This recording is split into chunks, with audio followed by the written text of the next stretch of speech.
Hello friends, ఈరోజైతే నేను హైదరాబాద్కి 23 కిలోమీటర్స్ దూరంలో ఉన్నటువంటి చీరియాల టెంపుల్కి వెళ్ళడం జరిగింది. లక్ష్మీ నరసింహస్వామి, ఈయన బలరాముడు,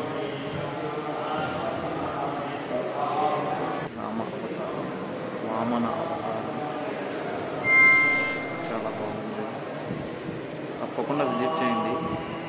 మీరు కనుక శనివారం పూట ఇక్కడ నైట్ పూట నిద్ర చేసి ఆదివారం పూట 11 ప్రదక్షిణలు 21, 41 చేస్తూ మీరు అనుకున్న కోరికలు అనేది తప్పకుండా నెరవేరుతాయి. ఇది కూడా చాలా బాగుంది. నటరాజస్వామి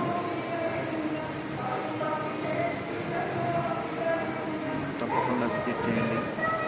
చీరియా లొకేషన్ కింద పింగ్ చేస్తాను, తప్పకుండా చూడండి. ఓకే.